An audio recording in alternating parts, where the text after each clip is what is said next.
Deuteronomy chapter 13. Kung meron sa inyong prophet o kahit sinong nagpapaliwanag ng mga panaginip at nagsabi siya na may mangyayaring himala, tapos nangyari yon at sinabi niyang, "Tara, sumamba tayo at mag-serve sa ibang mga Diyos na hindi niyo naman kilala.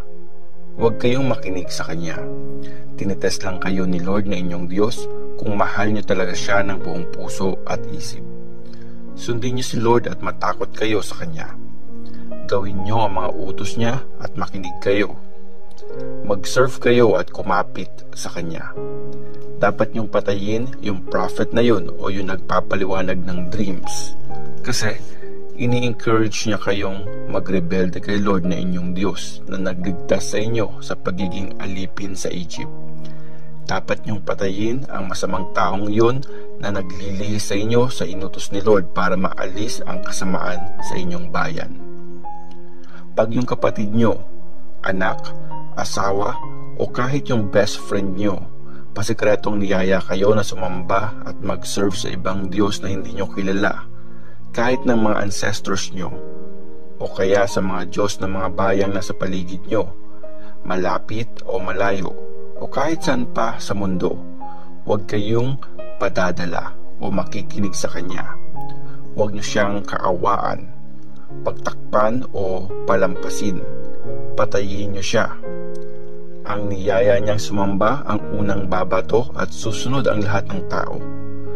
Babatuhin nyo siya hanggang mamatay siya kasi nililid niya kayo palayo kay Lord na inyong Diyos na nagligtas sa inyo sa pagiging alipin sa Egypt. Malalaman ng buong Israel ang nangyari at matatakot ang lahat na gumawa ng masama. Pag nakatira na kayo sa isa sa mga city na binigay ni Lord na inyong Diyos, tapos nabalitaan nyo na may mga walang kwentang tao sa inyo na ini-encourage ang mga taong sumamba at mag-serve sa mga Diyos na hindi nyo kilala, imbestigahan nyong mabuti kung totoo nga na may napakasamang pangyayaring ganun sa inyo. Dapat niyong patayin lahat ng nakatira sa city na yon. Wasakin niyong tuluyan ang lahat ng nandun, pati na ang mga alagang hayop.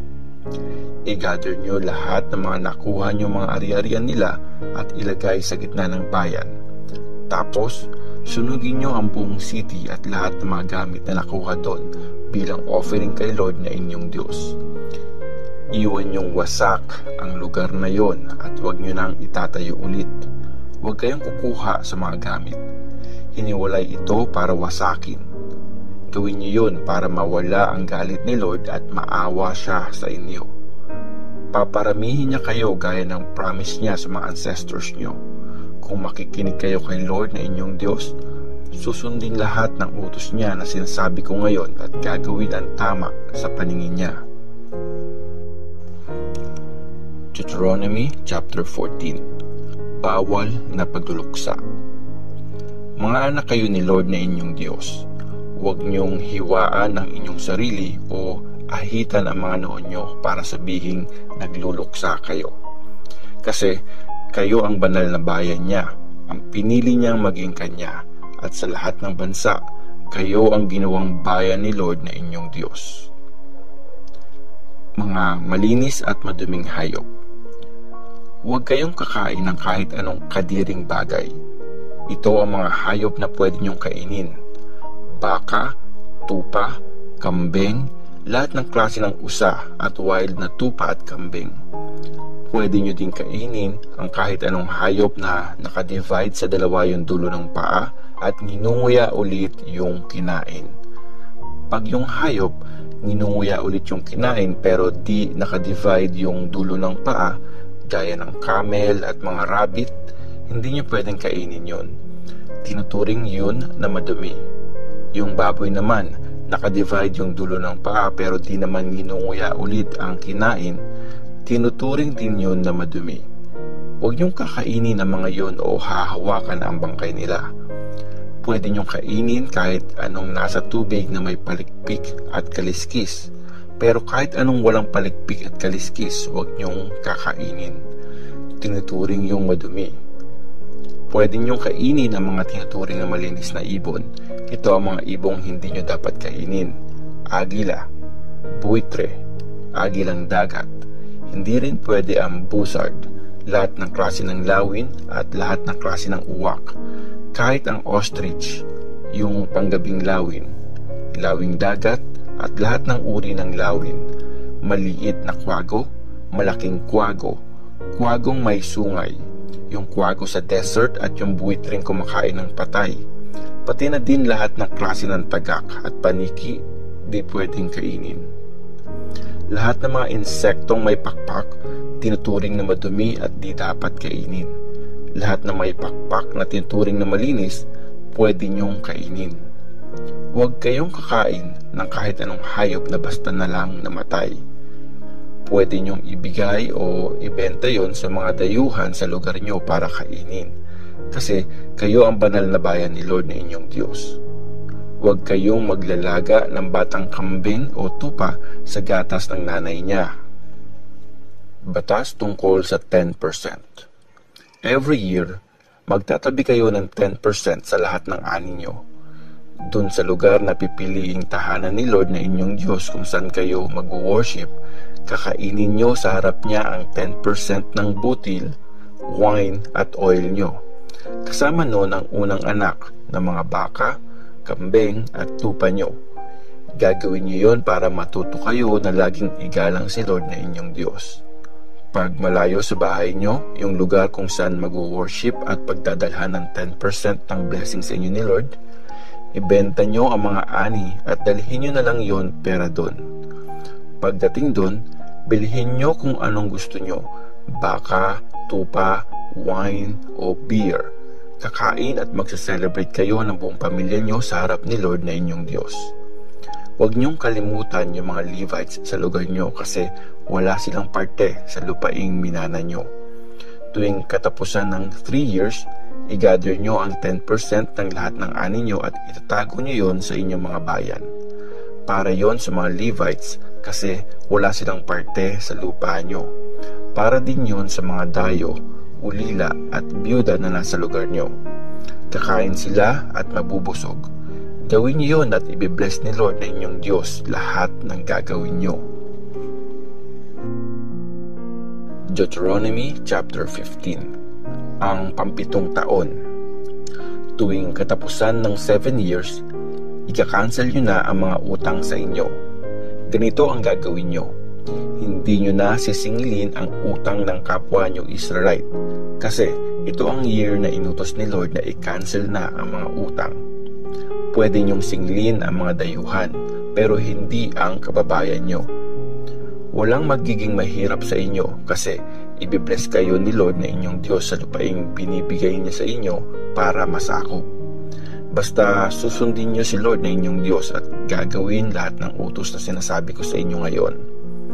Pag blines na kayo ni Lord na inyong Diyos, gaya ng promise niya, magpapautang kayo sa maraming bansa pero kayo di kailangang mangutang.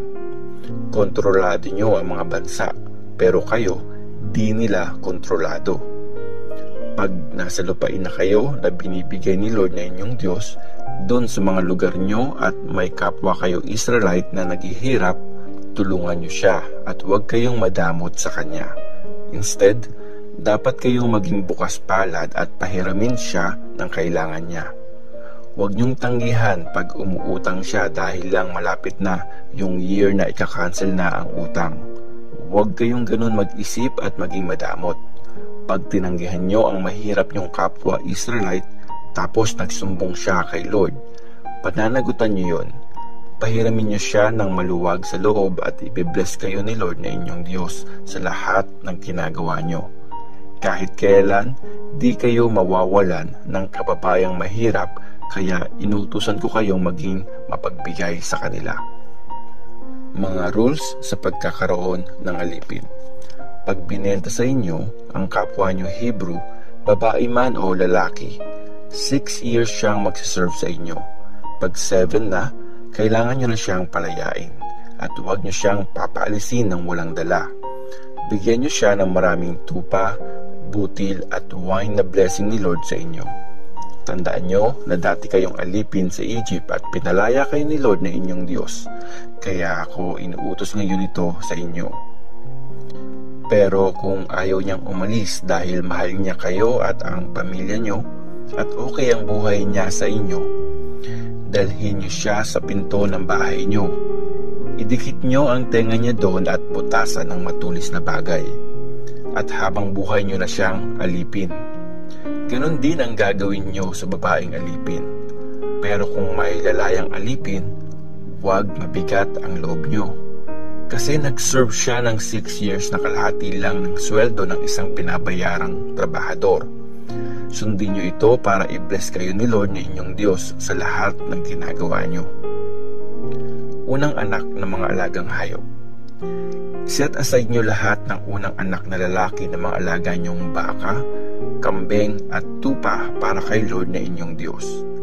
Huwag niyong pagtrabahuhin ang mga baka o gupitan ang mga tupa at kambing. Kainin ito kasama ng pamilya niyo sa harap ni Lord na inyong Diyos. Every year, gagawin niyo yon sa lugar na pipiliin ni Lord.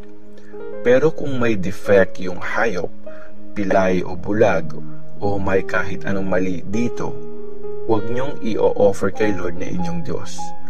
Pwede niyong kainin ito sa mga bahay niyo, gaya ng pagkain sa wild na hayop. At pwede din itong kainin ng mga taong tinuturing na malinis o madumi. Huwag lang kakainin ang dugo nito. Patutuluin niyo yon sa lupa. Deuteronomy chapter 16. Ang Passover. I-celebrate niyo ang Passover tuwing buwan ng Abib para i-honor si Lord. Kasi sa isang gabi ng month na yon, nilabas niya kayo sa Egypt. Mag-offer kayo ng Passover sacrifice na tupa, kambing o baka sa lugar na pipiliin ni Lord na inyong Diyos na maging tahanan niya. Huwag niyong kakainin yon kasama ng tinapay na may pampalsa. 7 days yung kakainin yon kasama ng tinapay na walang pampalsa, tulad nung nagmamadali kayong tumakas ng Egypt. Tatawagin niyo yon na tinapay ng paghihirap. Gagawin niyo ito habang buhay para maalala niyo yung araw na umalis kayo sa Egypt. Dapat walang pampalsa ang makikita sa lugar niyo ng 7 days. Huwag kayong magtira para bukas ng karne na sinacrifice niyo noong unang gabi. Hindi pwedeng gawin ang pag-o-offer ng Passover sacrifice sa mga bayan niyo na binibigay ni Lord na inyong Diyos sa inyo, kundi sa lugar lang na pipiliin ni Lord kung saan mag-worship. Doon nyo i-offer yon paglubog ng araw, sa mismong time na umalis kayo sa Egypt. Lulutuin at kakainin niyo yung karne sa lugar na pipiliin ni Lord na inyong Diyos. Kinabukasan, uuwi na kayo at babalik sa mga tent nyo. 6 days kayong kakain ng tinapay na walang pampalsa. Sa pang-7 na araw, mag-gather kayo at mag-worship kay Lord na inyong Diyos at hindi kayo magtatrabaho. Piyesta ng Harvest. Magbilang kayo ng 7 weeks mula sa unang araw ng harvest nyo. I-celebrate nyo ang piyesta ng harvest para i-honor si Lord na inyong Diyos. Magdala kayo ng kusang loob na offering na ibibigay nyo depende sa dami ng blessing niya sa inyo. At magse-celebrate kayo sa harap ni Lord na inyong Diyos. Ikaw at mga anak mo, mga servants, pati yung Levite na nasa lugar nyo, mga dayo, ulila at byuda na kasama nyo. Gagawin nyo ito sa lugar na pipiliin ni Lord kung saan mag-worship. Tandaan nyo na dati kayong alipin sa Egypt, kaya sundin nyo mabuti ang mga instructions na ito. Piyesta ng Shelters. I-celebrate nyo ng 7 days ang Piyesta ng Shelters. Pag natapos nyo nang iligpit sa bodega ang mga hiniwalay na butil sa ipa at napiga nyo na ang mga grapes, magsa-celebrate kayo ng mga anak nyo at mga servants, pati mga Levites, dayo, ulila at byuda na nasa mga lugar nyo. 7 days kayo magsa-celebrate sa lugar na pipiliin ni Lord na inyong Diyos. Kasi i-bless niya lahat ng harvest nyo at lahat ng gagawin nyo para lahat kayo masaya. Every year, 3 times haharap lahat ng lalaki kay Lord na inyong Diyos sa lugar na pipiliin niya. Yun ay piyesta ng Passover, piyesta ng harvest, at piyesta ng shelters. Huwag kayong haharap kay Lord ng walang offering. Magbibigay kayo depende sa dami ng blessing na binigay sa inyo ni Lord na inyong Diyos. Pagbigay ng katarungan. Mag-appoint kayo ng mga judge at officials sa lahat ng bayan na binigay sa inyo ni Lord na inyong Diyos. Dapat matuwid sila mag-judge ng mga tao. Dapat maging patas sila sa pag-judge at walang kinakampihan. Huwag silang tatanggap ng suhol kasi nakakabulag yon sa matalino at nagiging mali tuloy ang desisyon ng matuwid. Katarungan ang laging mangibabaw sa inyo para mamuhay kayo at matanggap ang lupaing binibigay sa inyo ni Lord na inyong Diyos. Huwag kayo magtatayo ng kahoy na simbol ng Diyosang si Asherah sa tabi ng altar na gagawin nyo para kay Lord na inyong Diyos. At huwag din kayo magtatayo ng ripulto para sambahin kasi galit si Lord na inyong Diyos sa mga ganon.